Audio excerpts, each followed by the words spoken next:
මෙන්න ගුල්බනේ නායිබ් තීරණාත්මක පන්දුවක් වාර්තා බිඳ වැටෙන පන්දුවක් විය හැකියි. එක ලකුණක් උපන් ලකුණක් අඩුල්ලේ වැදුනා නම් මෙන්න වාර්තාව තබනවා මේ වෙලට පැතුම් නිස්සංක ලකුණු 190ක් ලබාගෙන ශ්‍රී ලංකා එක් දින ක්‍රිකට් වංශ කතාව තුළ පිටිකරුවෙක් එක් ඉනිමකදී ලබා ගන්නා වැඩිම ලකුණු ප්‍රමාණය පැතුම් නිස්සංක ලබා ගනිද්දී මීට පෙර ඒ වාර්තාවට හිමිකම් වූ සනත් ජයසූරියත් ප්‍රසන්නාදී නගනවා පල්ලිකලේ ජාත්‍යන්තර ක්‍රීඩා පිටිය තුල. අද දවසේදී ශ්‍රී ලංකා පිටිකරුවන්ට ගොඩාක් සතුටු විය හැකි දවසක් මෙන්න ඔබ කිව්වා උදේ සනාථ කිරීමක් ලකුණු 190යි. තවත් පන්දු කීයක් තියෙන 7ක් තියෙනවා. පන්දු 7යි. ඉතුරු තිබෙන්නේ පන්දු 7 තුලදී ඌට ලකුණු 10ක් ලබා ගැනීමට හැකි වේද. සනත් ජයසූරිය ඉන්දියානු කණ්ඩායමට තමයි මම හිතන්නේ සාජායි මෙන්න මේ අවස්ථාව නැවතත් ඒ ලකුණු දෙක ලබාගත් අවස්ථාව. ඉහලින් පහර එල්ල කරනවා ඩීප් මිඩ් විකට් කලාපයෙන්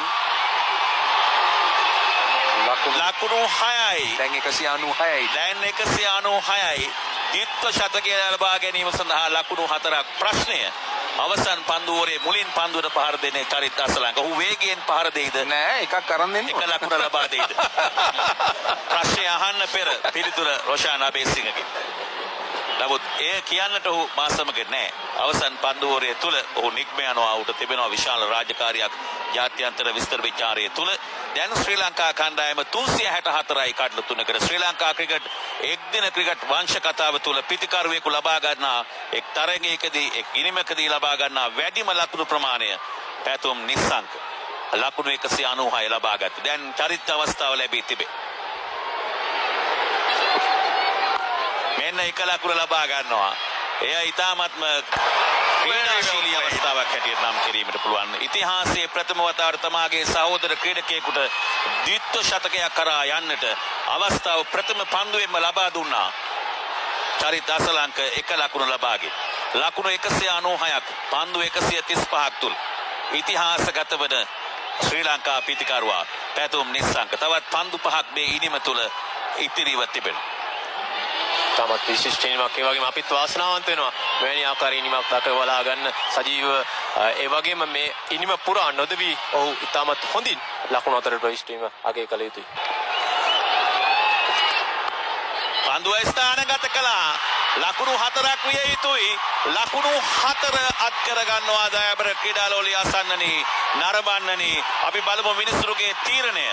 ඔව් දැන් ලකුණු 4 සටහන් කරනවා. ඉතිහාසයේ ප්‍රථම වතාවට ශ්‍රී ලංකා පිටිකරුවෙකු එක් දින තරගයකදී ලබා ගන්නා ප්‍රථම ද්විත්ව ශතකය වාර්තා කර ගන්නවා පැතුම් නිස්සංක. අනර්ග පිටිකරණයක් විශිෂ්ට පිටිකරණයක්. ඉතාමත් විශිෂ්ට පිටිකරණයක් ඒ වගේම ලෝක වාර්තාගත ඉනිමක් බවට ඔහු පරිවර්තනය කර ගන්නවා. මේ ඉනිම විශේෂයෙන්ම ආරම්භක පිටිකරුවා ලෙස පිටියට ප්‍රවිෂ්ඨ වෙමින් අති විශිෂ්ට ඉනිමක් බවට මේ ඉනිම පරිවර්තනය කර ගන්නවා පැතුම් නිස්සංක. අනර්ග ඉනිමක් විශිෂ්ට ඉනිමක් හැටියට නම් කළ යුතුයි. ඔහු කළුතර විද්‍යාලයෙන් ක්‍රිකට් ක්ෂේත්‍රයට අවතීර්ණ වෙමින් ඉන් අනතුරුව කොළඹ ඉසිපතන විද්‍යාලයෙන් ක්‍රිකට් ක්ෂේත්‍රය ප්‍රගුණ කරමින් ශ්‍රී ලංකා කණ්ඩායමේ නිත්‍ය ආරම්භක පිටිකරුවාගේ භූමිකාවට පණ දෙමින් මෙන්න චරිත අසලංක මේ සහෝදර පිටිකරුවා උසවනවා. එසවිය යුතු ක්‍රීඩකෙක්. අනිවාර්යයෙන්ම තමාගේ 50 වන තරගයේදී තමයි ද්විත්ව ශතකය ලබා ගන්න. ඒත් වැදගත්. තමාගේ 50 වන තරගයේ ක්‍රීඩා කරමින් සිටියේදී පැතුම් නිස්සංක ද්විත්ව ශතකය ලබා ගන්න.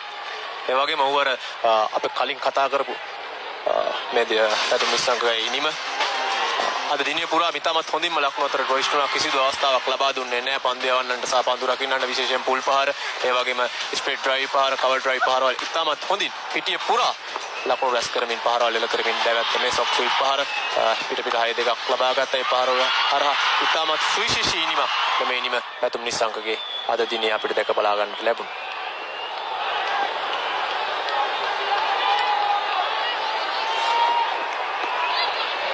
චරිත අසලංක පහර එල්ල කිරීමට උත්සාහ කළා. පායින දෙසින් තරම්ම සාර්ථක නැහැ. එය ලෙග් බයි ලකුණක් හැටියට සටහන් කරනවා.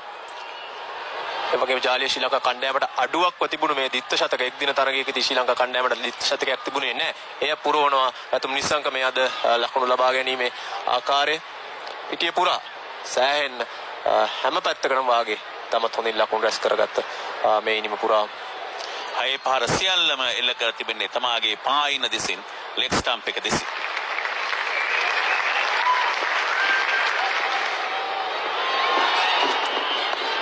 නැවතත් පෝල් කිරීම ඉහළින් ඩීප් බෑක්වර්ඩ්ස් පාලේ කලාපයෙන් ලකුණු 6යි. පැතුම් නිස්සංක හයේ පහර සංදර්ශනයක් දියත් කරනවා පල්ලේ කැලේ ක්‍රීඩා පිටියේ මේ ඉනිමේ එල්ල කරන 12 වන හයේ පහර 377යි කඩලු 3යි. අපි අපේක්ෂා කළ 370 ඉලක්කය පසු කිරීමට සමත් වී තිබෙනවා ශ්‍රී ලංකා කණ්ඩායම. තාමත් විශිෂ්ටයි. විශේෂයෙන්ම ශ්‍රී ලංකා කණ්ඩායමත් මුලදී බලාපොරොත්තු වෙන්නේ නැහැ මෙවැනි ආකාරයේ ප්‍රතිපහාරයක්. නායකයා පවා කිව්වේ ලකුණු 280ක් ලකුණු 300ක්. නමුත් ඉතාමත් හොඳින් මේ ආරම්භක පිතිකරුවන් දෙදෙනාගේ සම්බන්ධතාවයත් සමග ශ්‍රී ලංකා කණ්ඩායම සෑහෙන මේ තරගයේ ඉදිරියට පැමිණ තිබෙනවා. මේ අවසන් පන්දුව ශ්‍රී ලංකා ඉනිමේ ෆරීඩ් අහමඩ්